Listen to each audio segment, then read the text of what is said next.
사람이 태어나서는 부드럽고 약하지만 죽으면 굳고 강해진다. 초목도 태어나서는 부드럽고 연하지만 죽어서는 마르고 딱딱해진다. 그러므로 굳고 강한 것은 죽음의 물이고 부드럽고 약한 것은 삶의 물이다. 고대 중국 철학자 노자의 말입니다. 아직 사회 경험이 많지 않은 학생 시절에는 미래를 고정된 것이라 착각하기 쉽습니다. 사범대에 들어가 선생님으로 살겠다, 부모님의 가게를 물려받아 장사를 하며 살겠다라는 식입니다. 그런 생각이 잘못되었다는 말이 아니에요. 다만 상상할 수 없었던 많은 일들이 여러분의 삶에 불현듯 끼어들 수 있다는 점을 각오해야 한다는 말입니다. 예측은 틀리고 계획은 사라지며 꿈은 바뀝니다. 삶이란 그런 겁니다. 체육 선생님을 할 줄 알았던 친구가 영업사원이 되어 있고 학자를 꿈꾸었던 다른 친구는 농사를 짓고 있습니다. 공항에서 일하고 싶어 했던 친구는 직업 군인이 되어 전방을 지키는 중입니다. 당첨보다는 꽝이 많은 복권처럼 장래 희망은 단지 희망에 불과할지도 모른다는 사실을 우리는 그 장래가 지금으로 닥쳐온 다음에야 깨달을 수 있어요. 그러므로 우리는 보다 유연한 생각을 가져야 합니다. 무엇을 공부하든 일단 배워두면 어디에서든 요긴하게 쓰일 것이라는 마음을 안고 적극적으로 임해야 합니다. 기회의 문은 어느 책에서 열릴지, 행운의 열쇠는 어느 행간에 숨어 있을지 알 수 없기 때문입니다. 부드럽게 그리고 유연하게 어느 편인가 하면 삶을 택합시다. 365 공비타민 삶이란 그런 것이다 의 한 대목으로 시작합니다.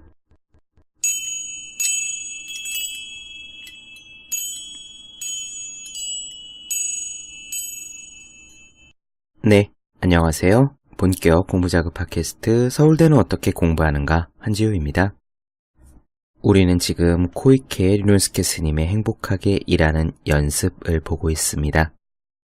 오늘도요, 코이케 류눈스케 스님이 직접 한 질의응답에 대한 내용을 좀 나눠드릴 텐데요. 그 첫 번째 사례는 이런 겁니다. 어떤 분이 위선적인 말을 계속 해야 되는 상황이 무척 괴롭다라고 했어요. 위선적인 말이란 겉과 속이 다른 말인 거죠. 그런데 코이케 류눈스케 스님은요, 그렇게 위선적인 말, 겉과 속이 다른 말을 하는 그 말의 피해는 1차적으로 나 자신이 입는다라고 이야기합니다. 이렇게 겉과 속이 다르게 이야기를 하면은 우리가 본능적으로 충실감을 느낄 수가 없기 때문이라고 해요. 전에 몇 편에서 말씀을 드렸지만 왜 청국장 먹으러 가자는 직장 상사가 싫은데 싫다는 얘기를 겉으로 못하고 억지로 따라간 그런 예 말씀드렸죠. 마음속의 생각과 겉으로 하는 말이 따로 놀면은 그런 상황이 반복되면은요, 우리는 둔한 사람이 되고 맙니다. 판단력이 흐려져요. 왜 주변에서 보면 누가 이렇게 해달라 이렇게 하자 얘기하면은 예 하면서 사람 좋은 것처럼 그렇게 대하지만 사실은 믿음을 그리 못 주는 그런 스타일의 분들이 있잖아요. 바로 그런 케이스가 이렇게 겉과 속이 다른 말을 계속하는 상태, 그래서 우리의 인격이 둔해진 상태가 되는 것이 아닌가라는 생각을 합니다. 결국 사람이 살다 보면 호불호가 있을 수밖에 없고 삶에서 우선순위가 정해질 수밖에 없잖아요. 제가 좋아하는 무라카미 하루키도 그런 말을 했죠. 삶에서 어느 순간 즈음엔가 우선순위를 명확히 하지 않으면 우리네 삶이 뒤죽박죽이 되어버린다고요. 물론 일일이 다 챙기면 좋은 일들은 많이 있지만 그런 것들을 다 챙기다 보면 어느새 내 삶은 어디로 흘러가는지 모르는 상태가 되고 맙니다. 지금 프로야구의 한화 이글스 감독인 김성훈 감독님도 언젠가 그런 얘기를 했었거든요. 어느 나이가 되면 사람은 각이 있어야 한다라고요. 그 각이란 모난 것을 이야기할 때 각입니다. 한도 끝도 없이 둥글둥글한 사람은 이 사람한테도 잘 보이고 싶고 저 사람한테도 잘 보이고 싶다가 정확한 자신만의 비전이나 의견은 제시하지 못한 채 이도 저도 아닌 그런 둔한 사람이 되어버릴 수 있다고 생각해요. 일단은 그 출발이 겉과 속이 다른 말을 하지 않는 것, 위선적으로 행동하는 습관을 버리는 것부터, 그래서 아니요라고 말할 수 있는 그런 연습을 하는 것에서부터 시작되는 게 아닌지 생각해 봅니다. 질문 내용 바로 이어갈게요.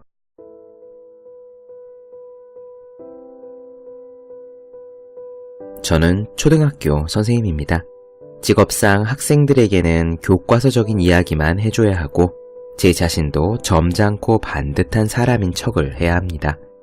하지만 실제 제 자신은 교육에 대해서 거창한 이념을 가지고 있지도 않을 뿐더러 솔직히 교육 이념 따위에는 별 관심도 없습니다. 직업상 해야 하는 말들과 저의 생각이 모순되어 고민입니다. 라고 했습니다. 코이케 류노스케 스님은 이렇게 대답해요. 마음과 몸이 따로 노는 병이 있다. 실제 자신은 올바른 생각을 하거나 실천하지도 않으면서 겉으로는 바른 생활 인간인 양 가면을 쓰고 남들에게 이야기를 해본들 그 말은 허공을 맴돌기만 하지 결코 남에게 전달되지 않는다. 실제로 고결한 마음을 가졌고 자신의 실제 체험을 토대로 해서 내보내는 언어가 아닌 이상 사람들은 그 말을 듣고 실천으로 옮기려 하지 않을 것이다. 특히 아이들은 더 감각이 예민해서 그렇게 거짓말 냄새가 풀풀 나는 말들에 대해서는 상당히 민감한 반응을 보인다. 자기 자신은 전혀 그럴 생각이 없음에도 불구하고 번드르르한 말을 내뱉게 되는 예는 다음과 같다.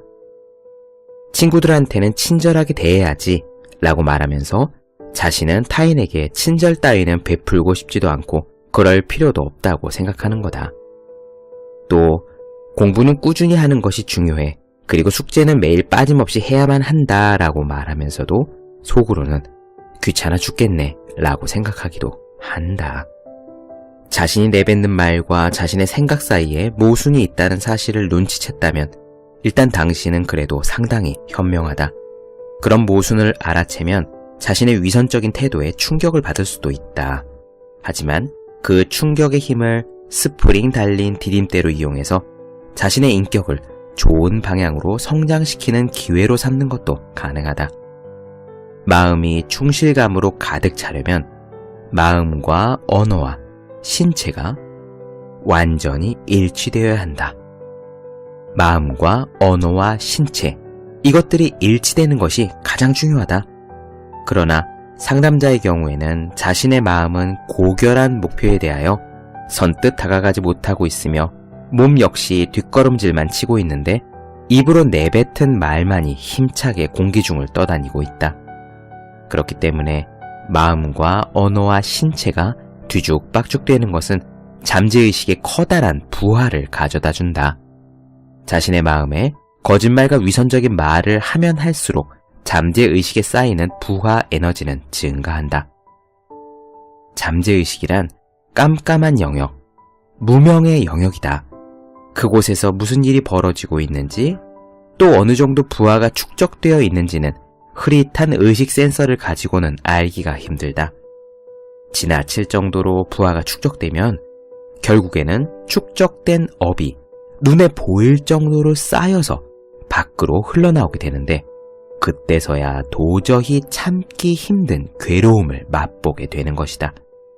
여기서 중요한 점은 그런 괴로움을 맛보는 것은 지금까지 자신의 마음에 끊임없이 거짓말하고 아무렇게나 말을 사용해 왔던 것에 대한 대가이며 괴로움을 마음과 신체가 보내는 긴급 도움 요청 메시지라고 받아들여야 한다는 점이다.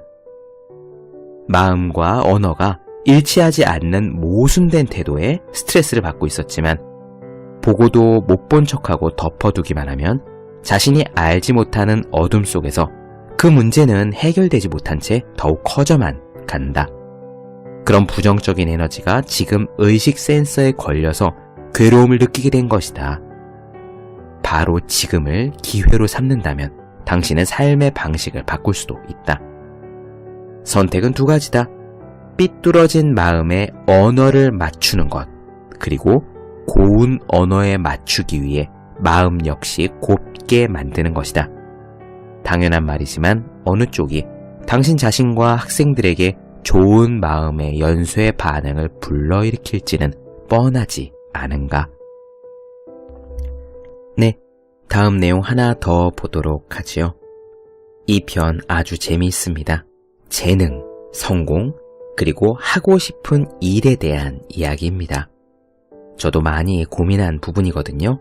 일단 들으면서 생각해 보시죠. 질문자가 이렇게 물었습니다. 아무도 나의 재능을 알아주지 않아요. 저에게는 예술적 재능이 있다고 확신하고 있습니다. 그림에 관해서는 인상파의 거장인 고흐를 뛰어넘는 멋진 작품을 여러 개 그렸습니다. 그리고 훌륭한 사파를 곁들여서 토스토옙스키보다 못지않은 걸작 소설도 몇 편 완성했습니다. 그러나 제 작품들을 여러 잡지사에 투고해봤는데 당선된 적이 한 번도 없습니다.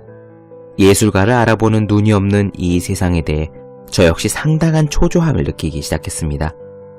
부모님께서는 물론 내 인생이니 내가 하고 싶은 대로 하고 살아라 라고 말씀해 주십니다. 하지만 30살이 넘었는데 아무런 직업도 없고 아직 정식 소설가도 되지 못했다는 사실이 불안해서 견딜 수가 없습니다. 요즘 들어 잠을 못 이루는 밤이 계속되고 있습니다. 라고 했습니다. 왜 사람들은 내 재능을 알아주지 않을까? 왜 세상에서 내 작품이 인정받지 못할까? 하고 싶은 일이 있는데 그거를 왜 할 수 있도록 세상은 여건을 만들어주지 않을까? 이런 고민 많이들 해보셨죠?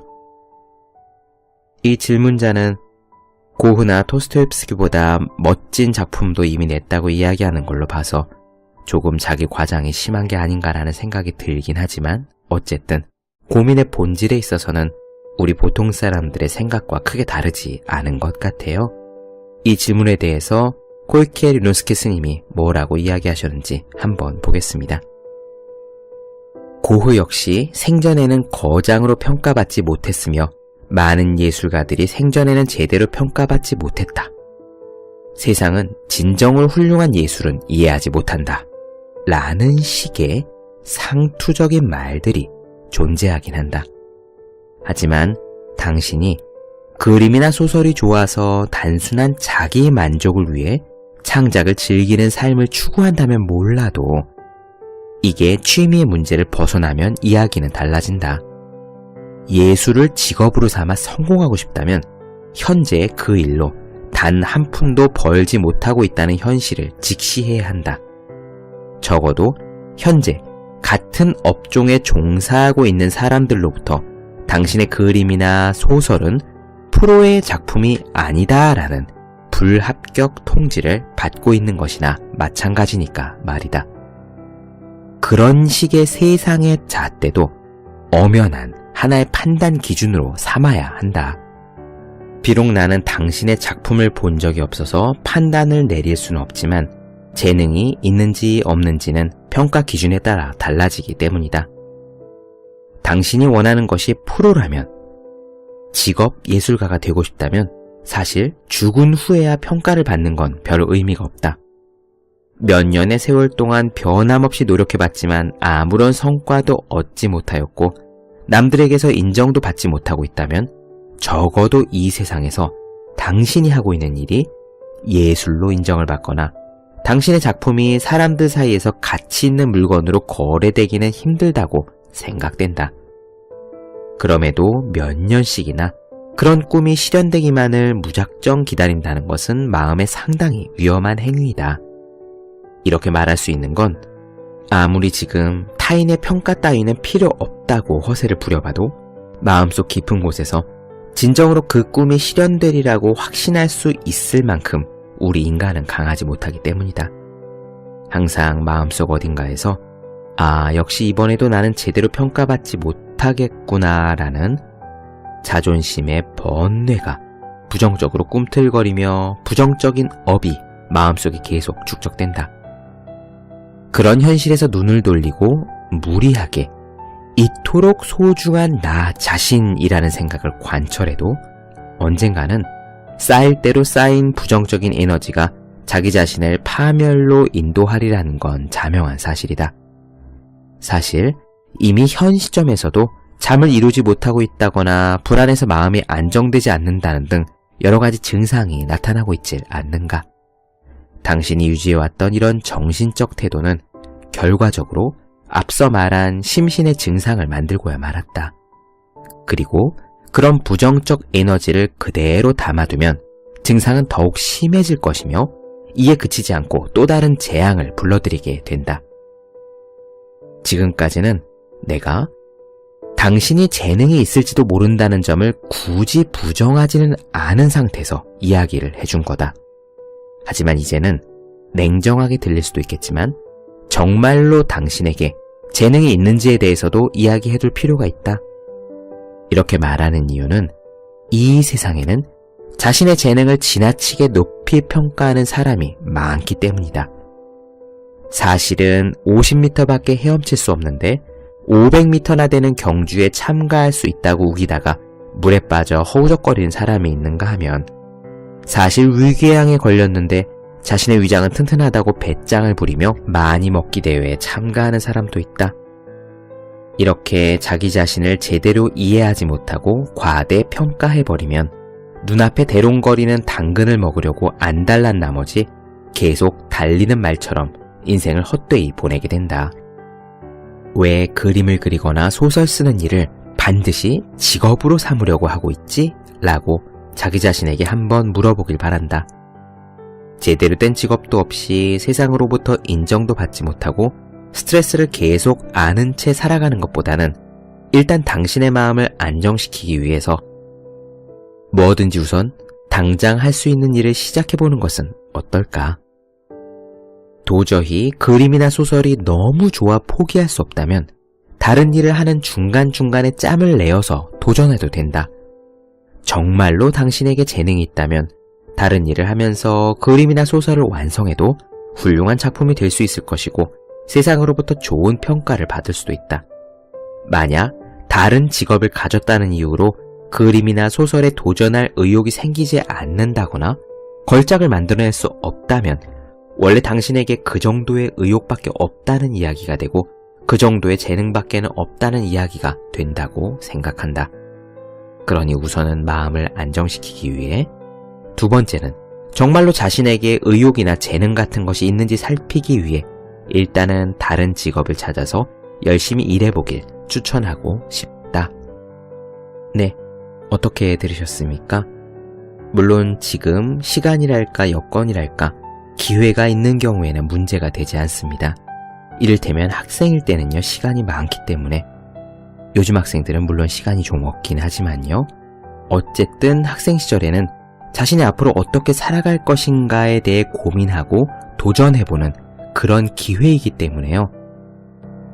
무얼 해야 할지 모를 때도 그것을 붙잡고 계속 밀어붙일 수는 있습니다. 하지만 그런 시기가 지나서 밥벌이를 해야 되는 때가 오고 주변에 압박이 오는 때가 오지요. 삶에는 그런 것이 오게 마련입니다. 그럴 때는요, 저도 이렇게 생각해요. 그렇게 정말 좋아하는 일이라면 밥벌이를 하기 위해 일을 하면서도 틈틈이 할 수 있는 거라고 말입니다. 물론 지금 이야기한 코이케 륜스케 스님의 말씀 중에서 제가 동의하지 못하는 부분도 있어요. 가지고 있는 시간이 많다면, 몰입할 수 있는 시간이 많다면 더 나은 작품을 쓸 수도 있습니다. 재능이라는 것은 고정된 실체가 아니라 우리가 그것에 에너지를 투자하고 계속 생각을 하면서 점점 업그레이드 되는 거다라고 여러 차례 말씀을 드렸어요. 하지만 재능이란 부분은 차치하고서라도 정말로 소설이나 그림으로 성공을 하고 싶다면, 내가 하고 싶은 일이 있다면 밥벌이를 하면서도 틈틈이 그 일을 할 수 있어야 합니다. 그 직장이라는 것이 하루에 막 12시간, 14시간씩 일하기 때문에 다른 것을 할 틈이 조금도 안 나는 그런 직장이 아닌 이상 틈이 나는 대로 노력을 하는 것은 가능한 이야기입니다. 사실 저 같은 경우에는요, 지난주에 엄청나게 바빴는데 그 주 일주일 동안 팟캐스트를 3개 작업해서 편집해서 업로드를 했고 원고지를 A4용지로 30장 정도를 썼습니다. 물론 당연히 회사 나가고 퇴근 후와 주말에만 한 일이거든요. 일주일 동안의 말이에요. 이것이 내가 좋아하는 일이다, 나한테 의미가 있다라고 판단이 들면은 어떻게든 사람은 틈을 내서 할 수 있다고 저도 사실 그렇게 생각합니다. 그리고 그렇게 바쁜 시간을 쪼개어 무언가를 해내잖아요. 그러고 나면은 자기 자신이 조금 더 강해져요. 그런 느낌이 확연히 듭니다. 네, 잠시 쉬었다가요. 다음 편에 이어서 역시 재미있는 질문이에요. 인생에서든 일에서든 목표가 없어서 고민이다 라고 이야기하는 사람이 나옵니다. 그 이야기 조금 쉬었다가 이어가도록 할게요.